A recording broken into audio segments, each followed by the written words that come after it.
Hello, good evening. This is QTV News. I am Mamudu Gajaga and welcome. Thank you for joining us. First, here are the main local, business and international news stories.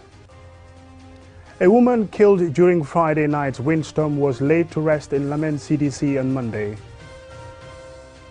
The First Lady, Madam Fatouba Barrow, Tuesday presided over the launching of the project Strengthening Access to Quality Comprehensive Health Education in the Gambia.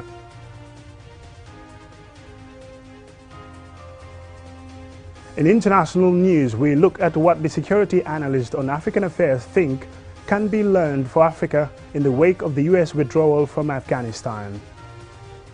And in sports news, round three of African qualifiers saw wins for Senegal, Tanzania, Libya and others. Those were the main news headlines, and now the news in detail.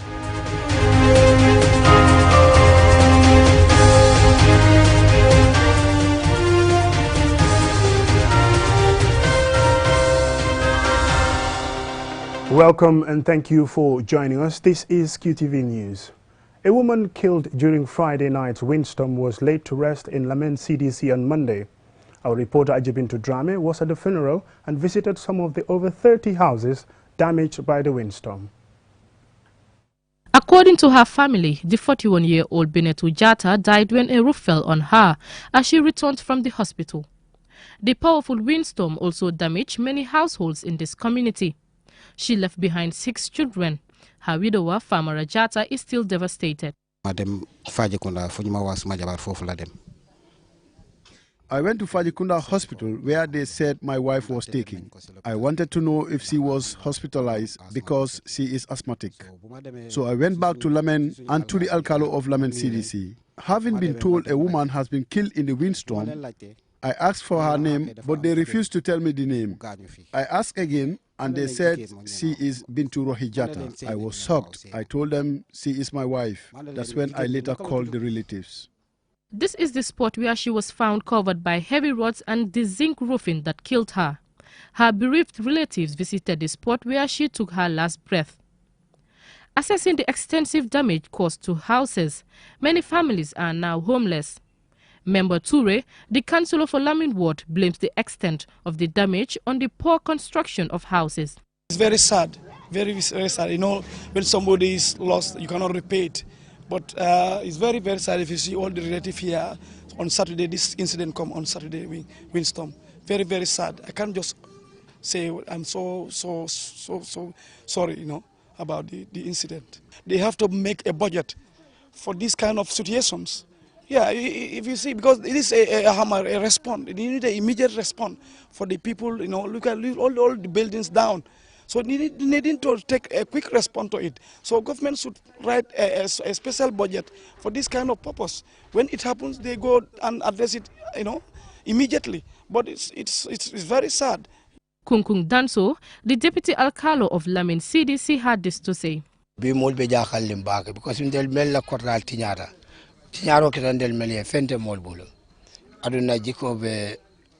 are very worried because all of us who have been affected are not financially strong. So this is a very sad moment for us. We are therefore appealing for help from the government and NGOs and to everyone who can help us. Electric poles and houses were felled by the windstorm and roofs were blown from houses. Samba Jawara, whose house is completely destroyed, leaving him homeless, calls for help. Problem bes bobu sa ñun fuñ fanane amuñu ko suma dekandor suma njaboti yep fofu la ko yobu fini kër yi. On the day the heavy windstorm happened, it was a problem. We didn't have anywhere to sleep. I took my children to my neighbor's house, and my wife and I had to be in the rain because both houses were destroyed. Now, my family sleeps in that shop. That space over there is where we store our things. My children, the baby and her sister received minor injuries, and I also injured my foot. I'm calling on the government for help. We are helpless. According to the alcalo of Lamin CDC, other communities within Lamin village were also affected by Friday night's windstorm. The people in this community are now desperately seeking for support. Ajibintu Drame, QTV News. The First Lady, Madam Fatouba Barrow, on Tuesday presided over the launching of the project Strengthening Access to Quality Comprehensive Health Education in the Gambia, under the theme Adolescents, Sexual and Reproductive Health Education. Omar P. Jallo was there and he now reports. The project is being implemented by the Ministry of Basic and Secondary Education and the International Development Research Center.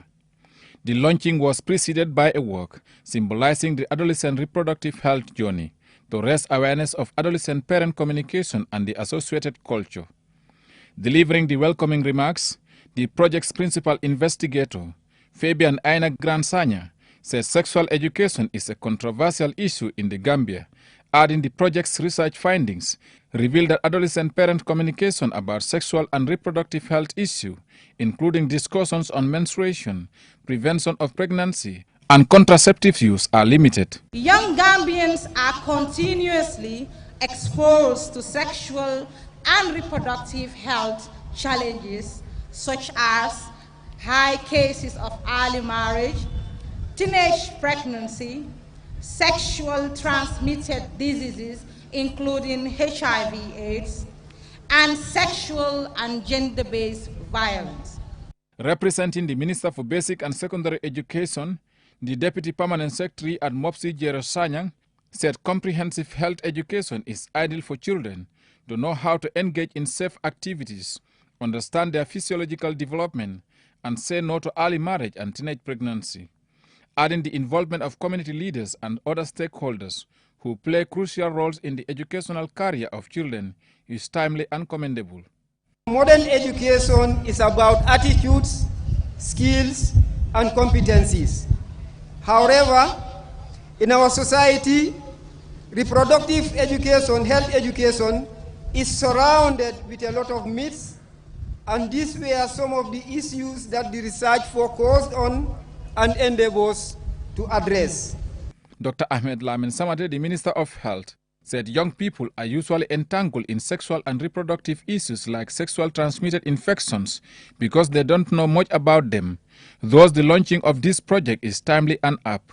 A whole lot of the health issues we have as a country really are because of poor education, even the preventive strategies. And we are very much aware that whatever the children learn in school, they teach other children, but more so they teach their parents as well. In her launching statement, the First Lady, Madam Fatouba Barrow, commended the International Development Research Center for providing the necessary resources to facilitate this research and called for the integration of health education in our school curriculum. Young people are usually faced with several challenges as they grow up. These challenges have increased dramatically as a result of the present impressive advances in science.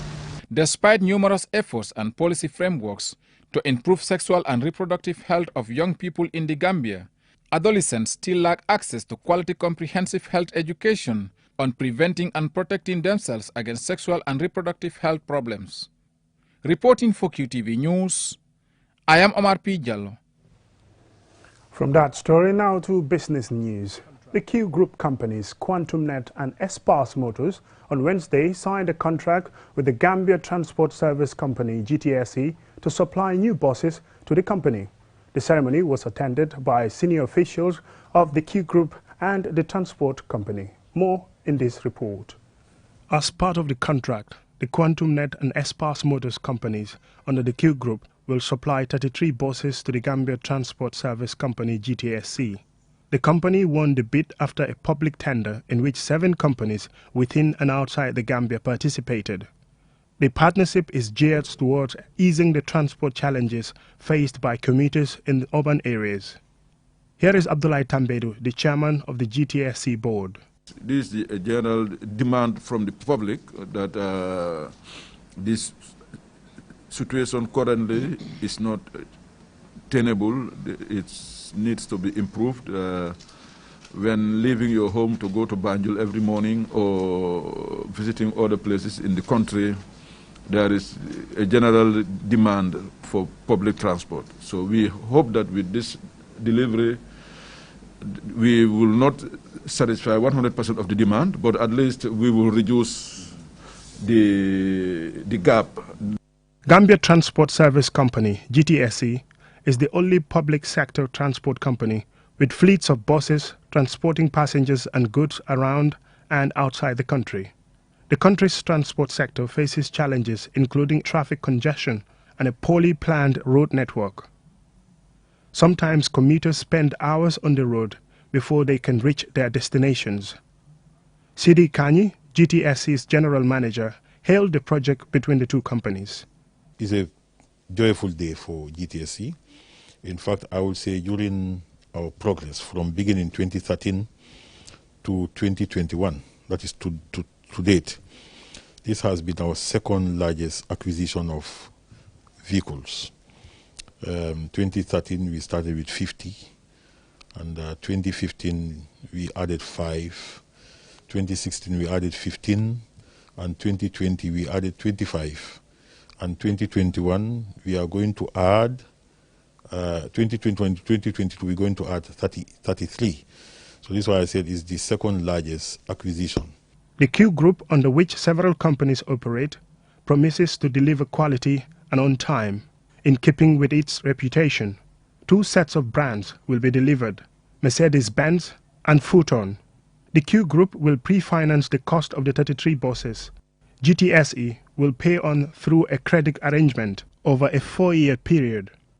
The chairman of the Q Group, Mohamed Jah, says they went into the partnership with the GTSE to help ease the transport challenges faced by Gambians. GTSC is a very serious company. It's a very the people I see around the table, I have mingled with them professionally, and I know they are one of the most professional people in the country, and they know what they are doing. And that's why we had the belief that if we pre-finance this, we would also be winners together, and we will also elevate the difficulties the public is having.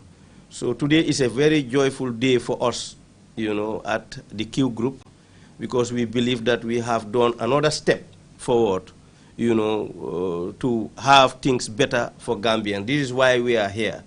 And I will just take this opportunity to encourage the government and the public to encourage and support the indigenous companies. If we were not here today, I am not saying that somebody else will do it, but most likely GTSC will have to go and look for the money up front and buy the buses. So why we are ready to do it is because we are Gambians, we live here, we have nowhere to go, and we believe that the partners we are working with are very serious partners. Umudu Gajaga, QTV News. From that story, we will now go for a short commercial break, and when we return, we will have some more local news, sports, and international news stories.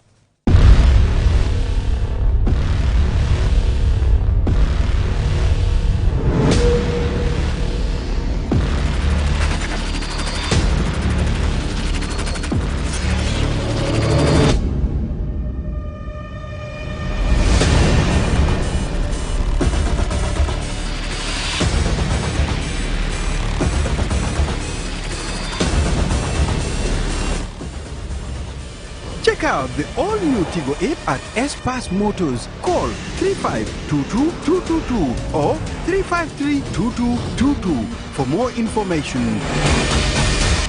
Sharing for the fastest and easiest way to receive money transfers from abroad? Well, QMoney and RIA just made it happen. Now you can receive international money transfer from RIA directly into your QMoney account with no additional cost. Once you receive an SMS alert about your transfer, walk into any QMoney agent across the country to receive your payment for free, or use the money immediately to buy credit, QPower, and other QMoney services. It's fast, safe, and convenient. For more info, call customer care on 133. QMoney, Sunu Calpe. Terms and conditions apply.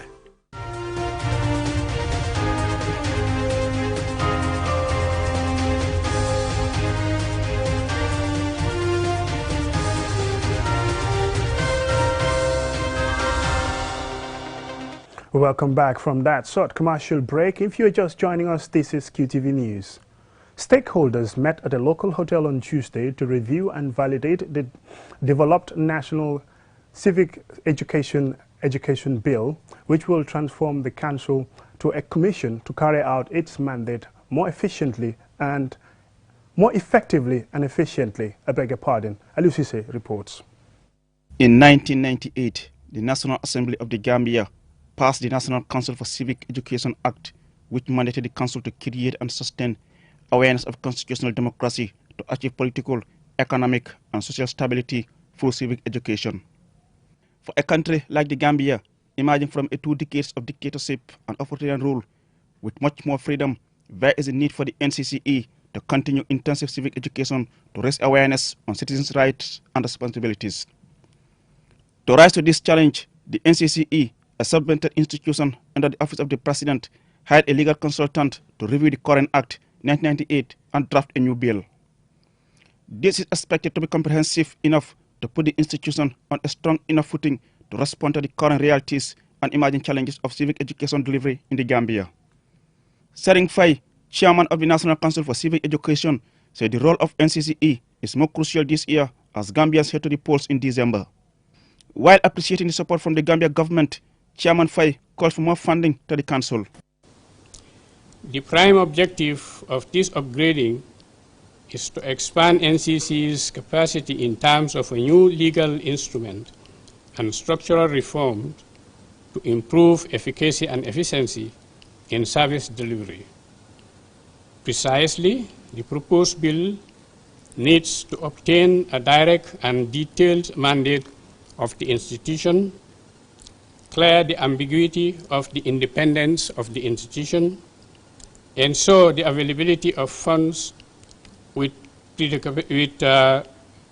to enable us to plan accordingly, and also setting up of regional offices across all regions of the country to bring civic education to the doorsteps of the Gambian people. Dauda A. Jallow, the Gambia's Attorney General and Minister of Justice, while welcoming the review of the Act, gives an assurance of his commitment to a timely tabling of the bill before the National Assembly. He advocates the need for a progressive bill for enactment. More than ever, a strong and vibrant civic education institution that is independent and adequately funded to be able to educate the citizens on the laws of the land and the fundamental ways the government and its citizens interact and promote a democratic civil society is needed.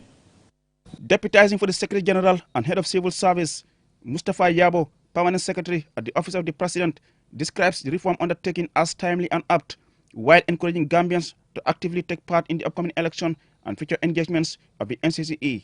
And one way of enhancing the capacity of the population to effectively participate in democracy is through civic education. Therefore, citizens need to be provided with the correct information on rights and issues of government that will enable them to effectively participate in public affairs and national development. Officials of the NCCE have attributed limited funds as a key contributory factor to the Council's limited outreach. However, if and when enacted, this bill will make it more independent and financially autonomous entity as enshrined in the Constitution. Reporting for QTV News, I am Aliou Cisse. Coming up next is international news.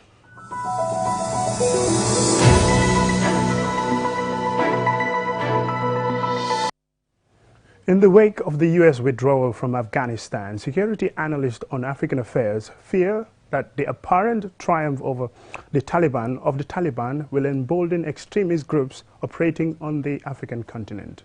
More in this report. From the Sahel in the west to the Horn of Africa in the east, from Nigeria to Mozambique, Islamist insurgencies have been threatening in the past decade or so to take over state power in the areas they operate and impose their creed of Islamist law. As Afghanistan fell to the Taliban, Islamist groups operating in Africa were quick to celebrate, according to a BBC report.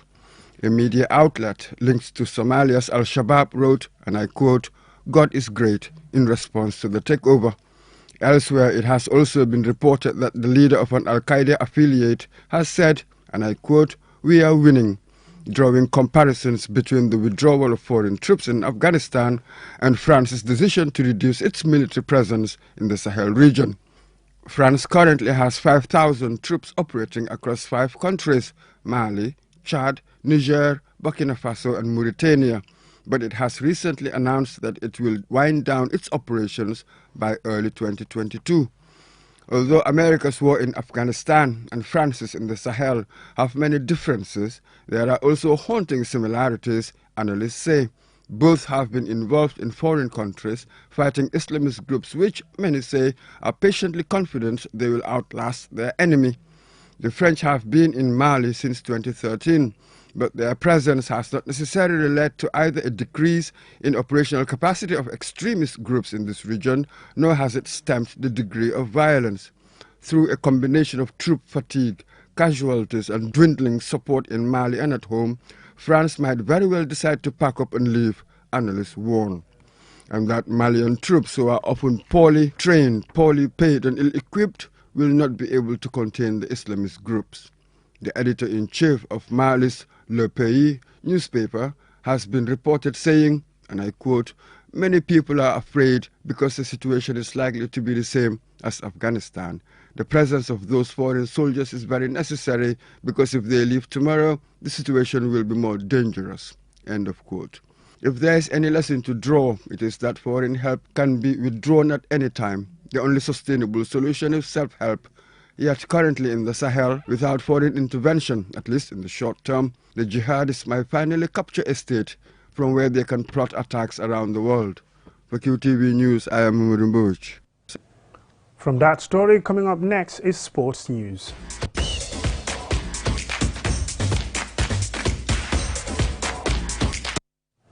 Round 3 of Africa's World Cup qualifying saw wins for Senegal, Tanzania and Libya.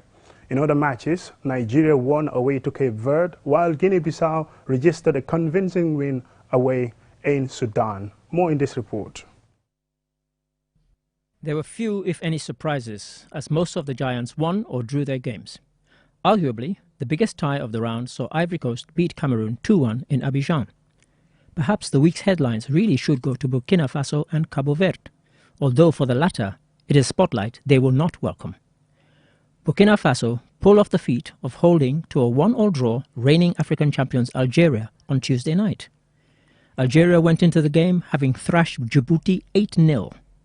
However, despite taking a 17th-minute lead, they were unable to make it pay, and they had to pay for a host of missed chances, when Burkina equalized in the 64th minute. In the same group, Djibouti recovered some pride, scoring twice at home, but they still lost, this time going down 4-2 to Niger. For Cabo Verde, playing at home against a Nigeria team shorn of many stars, not allowed to go to UK designated red list countries, it seemed the ideal opportunity. Unfortunately, they blew the opportunity spectacularly. Having taken a deserved lead, they proceeded to throw it all away in a comedy of errors. First of which was a defensive mix-up to give Osimhen a tap-in from just a few inches in front of goal. As if that wasn't bad enough, they then conceded what will probably be the own goal of the year, when Kenny Rocha Santos lobbed his own goalkeeper from fully 40 meters, with what proved to be the winner for an otherwise unimpressive Nigerian side. The day before, Liberia went second in Group C after beating Central African Republic by a single goal. In Group I, the scheduled game in Conakry between Guinea and Morocco was postponed due to the coup in Guinea, which gave others a chance to move up in the standings. Guinea-Bissau did just that, with a comfortable 4-2 victory away to Sudan, which moved them to the top of the group on 4 points, one more than Morocco. Guinea have 1 point and Sudan have none. Elsewhere, Senegal scored 2 late goals to defeat host Congo 3-1 in Brazzaville to claim second Group H victory. Tunisia moved top of Group B in the qualifiers with a 2-0 away win to Zambia. In Group B, Malawi picked up their first win of the qualifiers with a solitary goal win over Mozambique. In Malabo, Equatorial Guinea had their first Group B win, defeating Mauritania 1-0.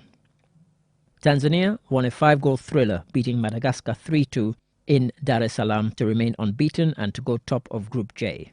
Madagascar had come from 2 goals down to draw 2-2 at half-time, but conceded what proved to be the winner 7 minutes after the restart.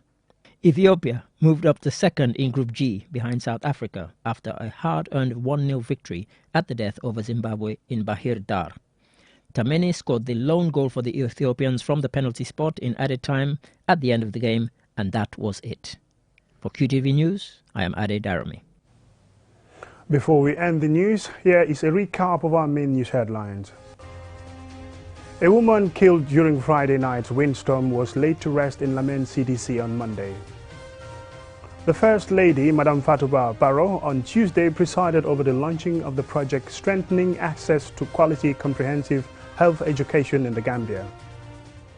In business news, the Q Group companies QuantumNet and Espas Motors on Wednesday signed a contract with the Gambia Transport Service Company to supply new buses to the Transport Service Company. In international news, we look at what the security analysts on African affairs think can be learned for Africa in the wake of the US withdrawal from Afghanistan. In sports news, round 3 of Africa's World Cup qualifying saw wins for Senegal, Tanzania, Libya, Nigeria and Guinea-Bissau. That's all we have for you in this edition of the news. Thank you very much for watching, but don't forget to join us at 10 for another bulletin.